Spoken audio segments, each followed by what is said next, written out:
Buenas tardes, bienvenidas y bienvenidos todos a esta conferencia nueva de la plataforma Alumbra.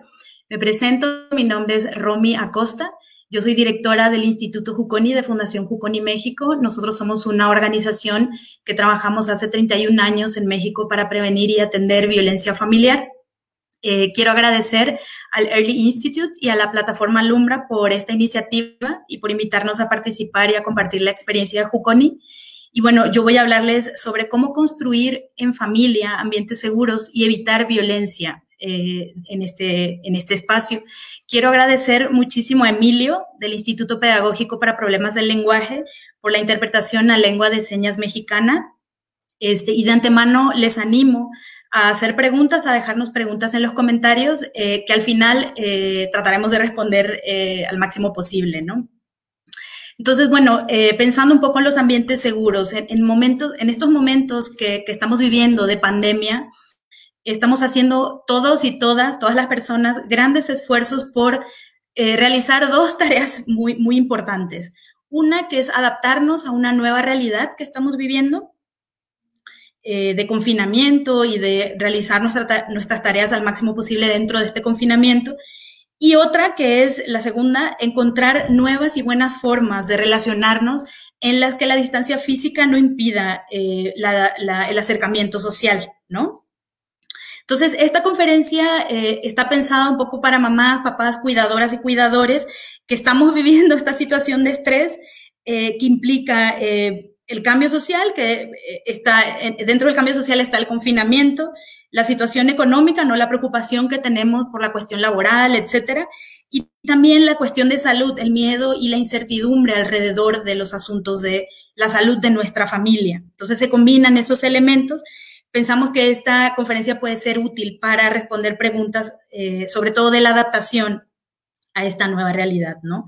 Entonces, quiero empezar un poco comentando que la mente y el cuerpo de todas las personas, y niños, niñas y adolescentes, requieren cierta certidumbre y predictibilidad para un desarrollo adecuado.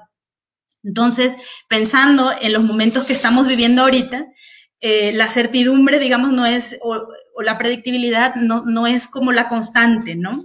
Entonces, tenemos que intentar, para generar ambientes dentro de la familia sin violencia, crear la mayor certidumbre posible, ¿no? Entonces, quiero comentarles un poco cómo podemos generar algunas estrategias que podemos usar para generar seguridad en el ambiente familiar en estas circunstancias, poniendo mucho énfasis, esto es muy importante, en que nosotros los adultos somos las personas que tenemos la mayor responsabilidad dentro de la familia para poder generar pues un ambiente sano, un ambiente rico en certidumbre, ¿no? Entonces, primero quiero hablarles un poco de cómo nos podemos adaptar a esta nueva realidad, como algunas ideas que les pueden ser útiles, sumadas a lo que ustedes ya están haciendo, porque yo sé que todos ya estamos haciendo algo en este momento, ¿no? Primero, tener en cuenta que todas las personas en la familia estamos sintiendo diferentes emociones al respecto de lo que está pasando. Al ratito les voy a hablar de estrategias emocionales, pero todos estamos sintiendo esto, comprenderlo nosotros como adultos y validar, aceptar que todos podemos sentir diferentes emociones. Eso es lo primero. Lo segundo, escuchar las dudas que tienen niñas, niños y adolescentes y poder acercar respuestas a esas dudas desde datos veraces. Para eso es muy importante que nosotros, dentro de nuestro manejo emocional, busquemos fuentes veraces también de información, es decir, fuentes oficiales, datos de fuentes oficiales del sistema de salud o también de fuentes internacionales, ¿no? Como la Organización Mundial de la Salud o la Organización Panamericana de la Salud, que dan constantemente información veraz que nosotros podemos después transformar al lenguaje de niñas, niños y adolescentes, ¿no? También es importante que podamos hacer acuerdos respecto a cómo nos vamos a organizar en la familia. Y ahí quiero compartirles que una herramienta muy importante para la certidumbre y predictibilidad es tener rutinas. Yo estoy segura que ustedes en este momento que ha cambiado la realidad y que estamos en esta situación de confinamiento, se han dado cuenta que sus rutinas cambiaron completamente, ¿no?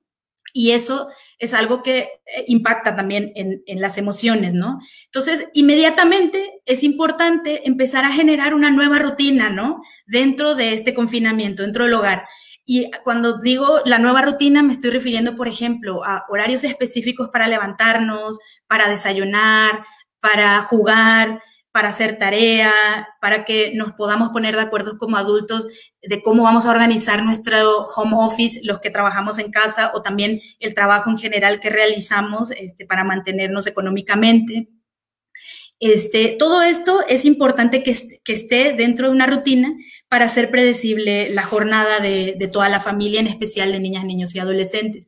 Y ahí algo que a mí me ha servido particularmente y sé que muchas familias han utilizado es hacer un ejercicio de escribir la rutina con los niños en cartulinas o en hojas recicladas, ¿no? Que diga, a tal hora me levanto, a tal hora hago tal. No quiere decir que sea así de rígido y que así tenga que ser, pero es algo que da una estructura a los tiempos dentro de la familia, ¿no? También es importante tomar tiempos para contactar con otros miembros de la familia que están haciendo la cuarentena en otro lugar, digamos, pero que implican una preocupación y ocupación de nuestra casa, ¿no? Abuelos, tíos, primos, que podamos mantener ese contacto de sabernos cerca, ¿no? Y encontrar a las personas en el lugar donde están, me parece que es súper importante, ¿no? Poder por teléfono o por videollamada, siempre hay formas de conectarnos y es lo que los seres humanos por naturaleza buscamos, ¿no? Entonces, en resumen, en esta primera parte del asunto de cómo adaptarnos a la nueva realidad, lo importante es crear certidumbre con rutinas que involucren a toda la familia. Es importante que niños, niñas y adolescentes se involucren en la creación de esta rutina y puedan opinar incluso, ¿no? Esto podemos hacer, a mí me parece que hagamos esto, etcétera. Y algo también importante es que no se preocupen si a veces nos aburrimos un poco, ¿no? O sea, el aburrimiento también es una oportunidad para poder generar ideas creativas de cómo seguir el día, ¿no? O cómo seguir la rutina. Bueno, y el segundo tema que quiero tocar con ustedes es un poco cómo podemos encontrar nuevas y buenas formas de relacionarnos entre nosotros en este ambiente de confinamiento. Yo les hablaba de la validación emocional en la parte de adaptación y creo que para profundizar un poquito, quiero hablarles un poco de las emociones. Las emociones no son buenas ni malas. Las emociones las sentimos siempre, en todo momento. Como yo en este momento, por ejemplo, estoy nerviosa porque estoy frente a ustedes platicándoles, pero puede ser, pero es una oportunidad de que yo use mis estrategias para controlar mis emociones y poder seguir con la conferencia, ¿no? Ese es un ejemplo. Así también, en general, en la vida diaria experimentamos muchas emociones que ahí van a estar siempre. Es importante aceptarlas, reconocerlas, no negarlas, pero sí hacer algo al respecto, ¿no? Se vale estar enojado, pero no se vale lastimar a otros o lastimarme a mí. Esa es una premisa muy importante del reconocimiento de las emociones. Y yo quiero compartirles una herramienta que usamos en Juconi, a ver si se ve, es el termómetro de las emociones. Ustedes pueden hacer su termómetro o su semáforo de las emociones, por ejemplo, el cual nos sirve para identificar qué tan en control estoy de mis emociones ahorita, qué tan estoy enojada, pero puedo seguir haciendo mi trabajo, puedo seguir conversando contigo, o estoy enojada, ya voy a empezar a elevar la voz. Si estoy elevando la voz, seguramente ya estoy en amarillo o rojo y es momento de que yo ejercite unas estrategias que yo tengo, que cada persona tenemos y que es importante que ustedes busquen, que les sirven a ustedes para volver a estar en control. Por ejemplo, les voy a contar mi caso. A mí me sirve respirar profundo, me sirve mirar en la ventana un árbol, el verde me tranquiliza. Entonces, eso puede ser una estrategia. Si no me sirven las estrategias que estoy usando sola, tengo que acercarme ya a otra persona dentro de la familia y decir, mira, me estoy sintiendo así, ¿me ayudas, por favor? ¿No? Esas son estrategias importantes y la invitación es que dentro de la familia las emociones tengan un lugar, es decir, que nombremos, ¿sabes qué? Me estoy sintiendo así y dar lugar a los niños a que digan lo que sienten. Una forma de dar lugar a que los niños digan lo que sienten o cualquier persona es usar una herramienta de validación emocional que nosotros usamos en Juconi también, donde usamos una frase, por ejemplo, les voy a dar un ejemplo, te veo molesto. O sea, yo estoy nombrándole al niño, te veo enojado, ¿no? Entiendo que te sientes triste y esperar a que el niño nos pueda decir sí, me siento triste o no, me siento así, me siento así, ¿no? Y ahí se puede empezar a tener una conversación muy útil respecto a las emociones mutuas, ¿no? Y se puede ir profundizando en el lenguaje emocional también. Esto es muy importante. Y comprender que así como yo me siento frustrada, enojada o con incertidumbre, las otras personas dentro de la familia tienen derecho a sentirse así, aunque sean niños pequeños, ellos también sienten mucho, están muy conectados con las emociones de los adultos y sienten mucho lo que nosotros les transmitimos, ¿no? Pienso que tener mucha paciencia es una herramienta importantísima y muy fuerte de la crianza en general, y en este momento de pandemia mucho más énfasis en la paciencia, vivir un día a la vez, es decir, hoy hicimos estas cosas, logramos nuestra rutina, pudimos hablar, al día siguiente a lo mejor va a ser diferente, ¿no? O sea, reconocernos cada día ese día, ¿no? Y también como adultos, algo que les recomiendo mucho que puede ser muy útil dentro del encierro es buscar un momento solo. Y pueden decir, pero ¿cómo hago esto, no?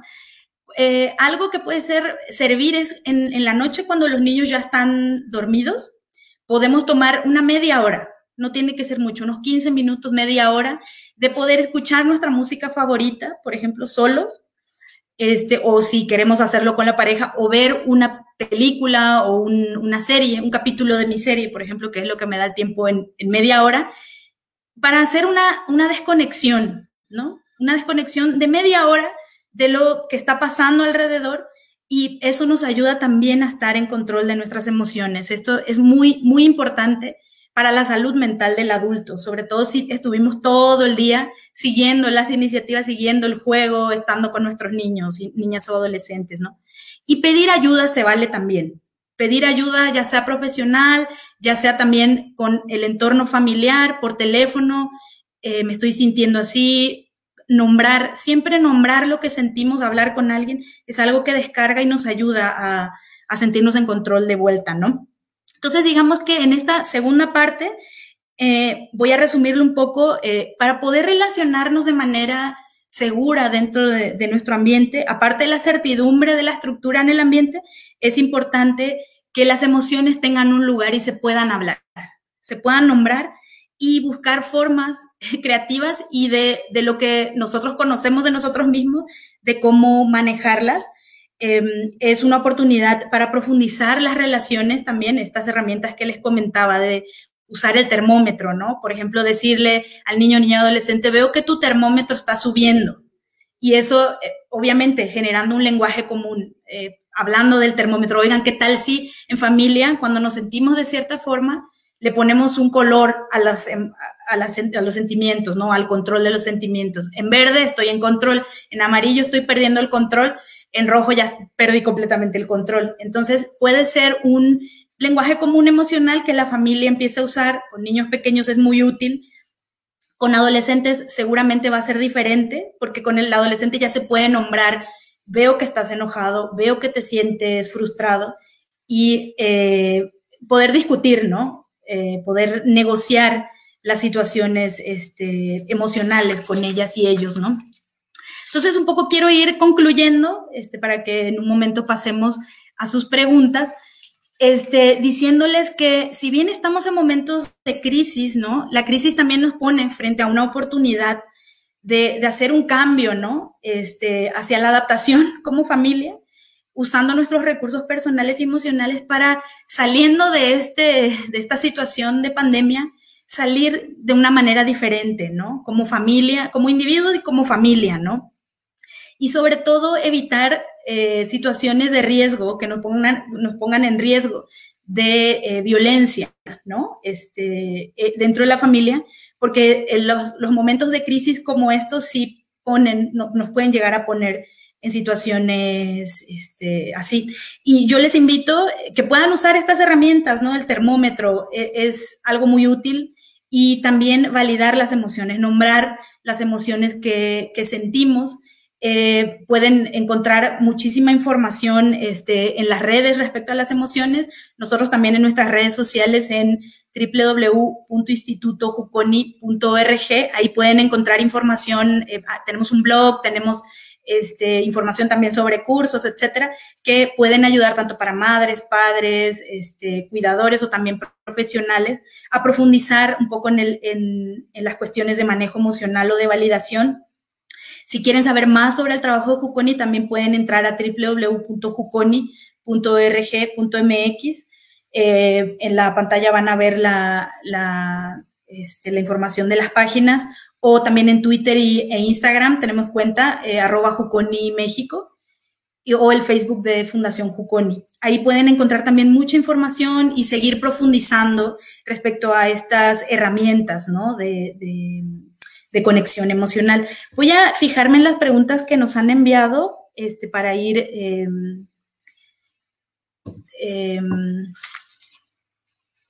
profundizando.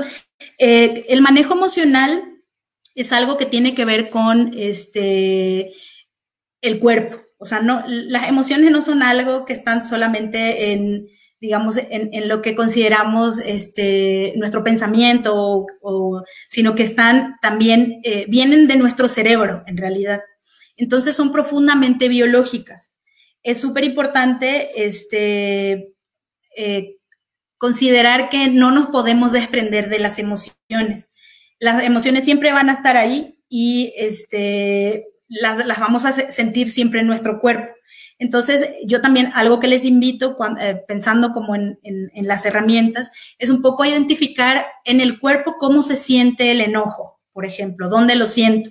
Yo puedo poner como ejemplo que particularmente yo siento el enojo mucho en las manos, ¿no?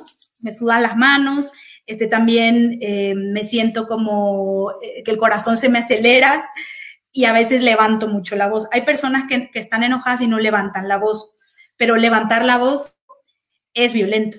El cerebro, hay estudios que muestran que el cerebro lo interpreta como un golpe físico.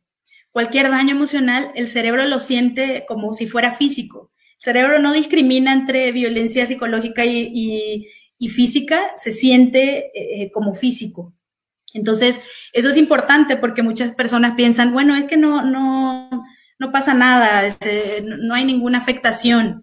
Sí, por eso tocamos este tema. La violencia sí causa un efecto en el desarrollo de las personas y cambia también la estructura incluso del cerebro, ¿no? Bueno, entonces voy a ir un poco a las preguntas que me está haciendo Marco Antonio. Dice, ¿qué hacer cuando se agota la paciencia? Y como papás ya estamos estresados por el encierro, la crisis, el empleo. ¿Hay terapias que se puedan hacer en casa? ¿Cómo hacerle?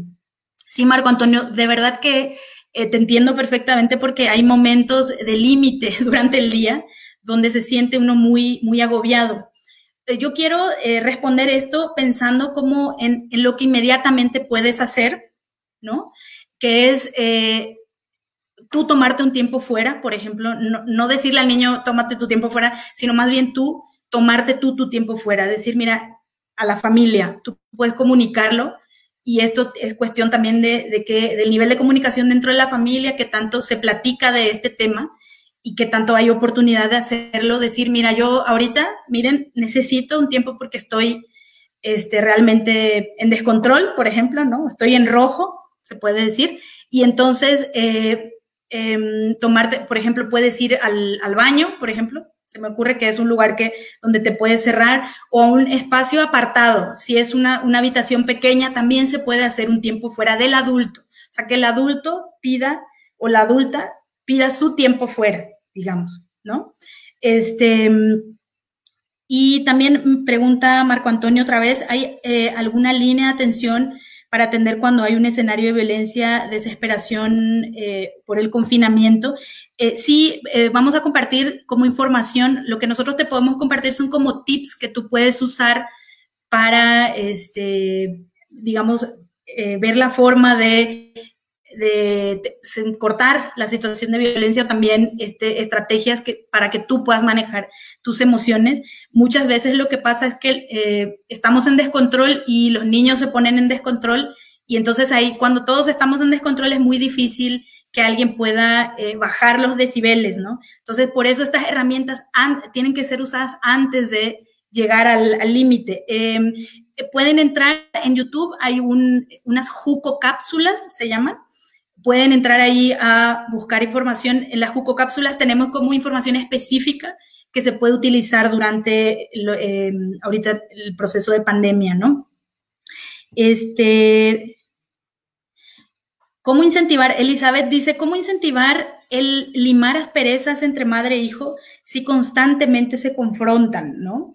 Es importante, cuando ya somos adultos, tendríamos que tener más herramientas para poder conversar. Y ahí yo diría que siempre tiene que haber alguien en el que quepa la calma, que se acerque y pueda poner sobre la mesa la necesidad de la conversación, ¿no?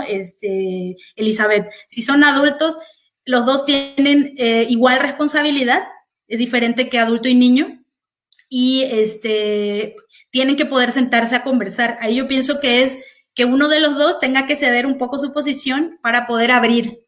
Y recordemos que en la familia hay afectos y por eso a veces los conflictos crecen más. Entonces es importante que alguien pueda ceder un poco para dar chance a la conversación, ¿no? Aurora dice, ¿cuál sería el mejor método para manejar las emociones cuando hay demasiado estrés? Ahí yo pienso que una herramienta súper útil es que los adultos se pongan de acuerdo previamente de cómo van a llevar estos manejos de las emociones, ¿no? Porque generalmente lo que pasa es que los adultos nos cuesta manejar nuestras emociones y entramos en disputas con los niños en vez de que nosotros nos mantengamos en control y, digamos, recibir el estrés de los niños. Sé que es difícil porque ahorita es una situación de estrés muy particular donde la amenaza está siempre presente. Entonces, nuestras respuestas a esas situaciones de estrés están todo el tiempo alerta, ¿no? Todo el tiempo recibimos información, etcétera. Por eso es que tenemos que estar más comprensivos. Voy a usar la palabra compasión, ser compasivos entre nosotras y nosotros, los adultos que estamos en la familia y los niños, porque todos estamos en esa misma situación, y apoyarnos entre adultos, hablar con los otros adultos que están dentro de la familia es muy, muy importante, hacer acuerdos, ¿no? ¿Qué hacer si te saliste de control? Esa es una muy buena pregunta. Siempre tenemos oportunidad de recuperarnos del error, Linda Telo. Todas las personas a veces perdemos el control en algún momento y nos equivocamos todos los días, pero el error es una oportunidad para aprender, y de verdad que niñas, niños y adolescentes también tienen mucha compasión hacia nosotros como adultos. Nos quieren y nos necesitan tanto, niñas y niños, que también saben recibir un pedido de disculpa. Fíjate que te grité y no debí gritarte, o hice tal cosa y no debí hacerlo. Hagamos un acuerdo de cómo nos vamos a relacionar, cómo vamos a continuar en este proceso de confinamiento que tiene todavía un tiempo. Entonces, hay que reconocer el error, Linda. Eso es súper importante porque genera el crecimiento y la confianza dentro de la familia. Los niños confían mucho y adolescentes, niñas, niños y adolescentes confían mucho en los adultos cuando los adultos son capaces de reconocer su error. Dice Jenny, somos promotores de convivencia. ¿Qué actividades nos sugiere para apoyar el control de las emociones con nuestros niños ahora que están en casa? Hay muchísimas actividades que se pueden hacer. Les invito a que puedan ingresar a las redes de Juconi que ya mencioné, que van a aparecer en pantalla. También pienso que ahorita hay mucha gente, muchos psicólogos y terapeutas, así googleamos qué actividades emocionales se pueden hacer, hay un montón. Yo en esta conferencia estoy invitando a usar el termómetro de las emociones para poder reconocer que las emociones son válidas y que más bien lo importante es lo que hacemos con ellas, no lastimarnos ni lastimar a otros, pero que podemos hacer crecer nuestro lenguaje emocional y nuestro manejo emocional a través de ciertas herramientas muy sencillas, ¿no? Pero hay muchas, se pueden usar cuentos, se puede usar el lenguaje de por sí, o sea, decir, hay muchas emociones cuando estamos, las variantes de estar contentos, hay este cuento, hay un cuento muy famoso ahorita que se promocionó mucho, el de los monstruos de colores, también esa puede ser una estrategia, ¿no? ¿Qué actividades, Leti dice, qué actividades se recomiendan para los adolescentes para que aprendan a controlar sus emociones? Creo que ahí con los adolescentes es muy importante el modelaje. Es decir, nosotros como modelo de manejo emocional, porque digamos, no puedes pedirle a alguien que dé lo que tú no le das, ¿no? Como no le puedes pedir al adolescente que tienes que manejar tus emociones y tú estás gritando, etcétera, ¿no?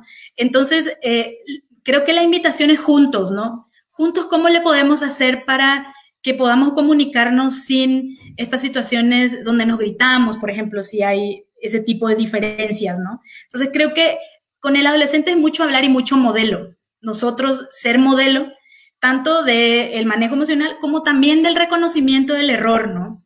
Por ejemplo, si tenemos una historia de mucha riña, podemos decir, bueno, tuvimos muchas peleas en el pasado y hasta ahorita, ¿cómo ves si le hacemos algo? Yo quiero ser diferente como mamá. ¿Cómo ves? Y en esa conversación el adolescente puede dar el beneficio de la duda y que se trabaje juntos esa relación, ¿no? Esa fue una pregunta de Leti Alarcón. Adrián Vences dice, como maestros, ¿qué sugerencias podemos dar a los papás para que comprendan que la sana convivencia es muy importante? Sí, creo que como maestros nosotros también somos ejemplo, ¿no? También dentro de nuestras familias como maestros nosotros estamos viviendo estrés y creo que tal vez algunas sugerencias de las estrategias que son útiles para nosotros y que las hemos vivido puede ser relevante, ¿no? Y también recibir el estrés de estas personas, de estas mamás, papás, si están ustedes en contacto con familias, es importante que ustedes sean receptores, así como estas familias son receptores del estrés de los niños, que puedan ser receptores de ese estrés, que ahí más bien es tener en cuenta también que ustedes se tienen que cuidar, ¿no? Como cuidadores, buscar estrategias de autocuidado también para que el estrés adicional del estrés que ustedes ya tienen no sea algo perjudicial dentro de sus vidas, ¿no? ¿Cómo ayudar a calmar cuando se enojan? Eso depende mucho de la edad. Aria Origlia, perdón, pregunta sobre cómo calmar el enojo. El enojo es una emoción que más bien lo que se logra con cualquier estrategia es llegar al control, ¿no? O al manejo de esa emoción, ¿no? Entonces, cuando los niños son muy pequeños, estoy pensando, Aria, por ejemplo, niños pequeños de 0 a 3 años o de 0 a 6 años, el manejo emocional es algo que se está aprendiendo de manera diaria, con el ejemplo, ¿no? Y también con la práctica. Entonces, la manera en que respondamos a esos enojos, berrinches, reclamos, etcétera, es crucial para el manejo de ellos. Esto es que si nosotros respondemos con ira y con descontrol, esto es lo que ellos van a aprender también, ¿no? No quiere decir que todo el tiempo tengamos que estar en calma. A mí me ha pasado, yo tengo un niño pequeño también y a veces no estamos en control y respondemos erróneamente, ¿no? La cosa es ser consistente, la mayor parte del tiempo poder estar en calma cuando recibimos esas emociones tan difíciles que ellos sienten. Tenemos que pensar que para ellos es algo que ellos no pueden manejar, entonces nosotros tenemos que ayudarles a manejarlo y primero nosotros estar en control.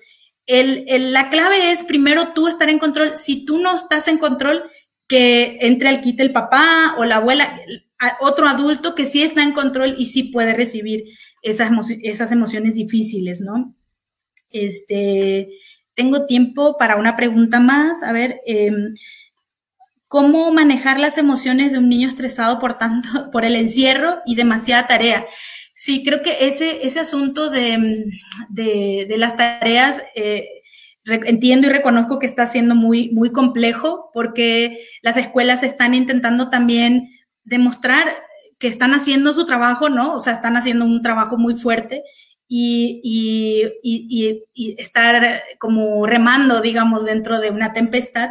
Entonces, a veces es mucha información la que reciben los niños y ahí es un poco también ser flexibles nosotros dentro del hogar en la medida de lo posible para que se pueda cumplir, pero también en ciertos momentos tener momentos de no hacer nada, como les decía, de no tener una actividad reglada y darles chance de descansar. De verdad se cansan mucho con las tareas cansan bastante y sí es necesario reconocerles, mira, estás haciendo, mira, la tarea la hiciste, coloreaste con un color muy bonito o lo hiciste dentro de los límites, qué bueno, tu letra te salió pareja, excelente, etcétera, ¿no? Entonces es muy importante el reconocimiento a ellos también.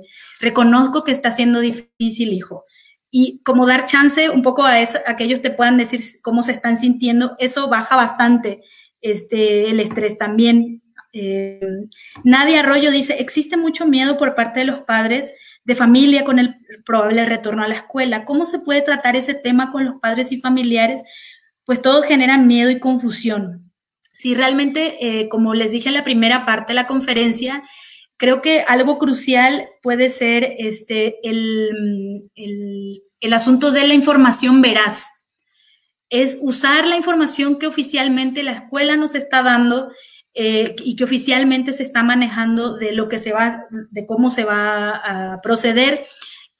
También tener confianza en que las autoridades están haciendo todo lo que pueden, las autoridades escolares, por ejemplo, de pensar cómo va a ser el